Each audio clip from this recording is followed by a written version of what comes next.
আজকে আমরা সবাই মিলে এসেছি পারাদ্বীপে হনুমান মন্দিরে মন্দির দর্শন করতে, সাথে আরতি দেখবো বলে।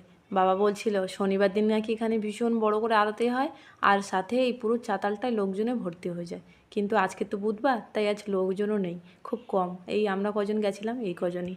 যাই হোক, আমরা সবাই মিলে বসে বসে আরতি দেখলাম। তারপর দিদিরা গেছে প্রণাম করতে, আর আমরা প্রণাম করে মন্দিরের চারপাশটা একটু ঘুরে দেখছিলাম। এর আগেও অনেকবার এসেছি এই মন্দিরে, তবে ব্লগ করতাম না তো, তাই কারোর সাথে শেয়ার করা হয়নি। তাই ভাবলাম এবারে তোমাদের সাথে একটু মন্দিরটার চারদিকটা শেয়ার করি। এই মন্দিরটায় না একটা আলাদা ঘর করা আছে, যেখানে অনেক রকম অনুষ্ঠান ও সেলিব্রেশন করা হয়, তবে সব কিছু নিরামের উপর থেকে। ওই দেখো, ওরা সবাই দাঁড়িয়ে দাঁড়িয়ে ছবি তুলছে, আর এদিকে প্রসাদ দেবে বলে এই লোকটা আমাদেরকে ডাকছে। আমি গিয়ে তাড়াতাড়ি করে হাত পাতলাম, আমার হাতে প্রসাদটা দিয়ে দিল। এই দেখো, বজরংবলির প্রসাদ তো, তাই লাড্ডুই ভেঙে ভেঙে সবাইকে প্রসাদ হিসেবে দিচ্ছিল। এটাই পুজোয় প্রসাদ দেওয়া হয় ওদের এখানে। আমরা মূলত আজকে এসেছিলাম আরতি দেখার জন্য। আরতি দেখা হয়ে গেছে, এখন আমরা বাড়ি যাবো। যাই হোক, ব্লগটা আজকে এই পর্যন্ত। দেখা হচ্ছে কালকে অন্য কোনো ব্লগে। তখন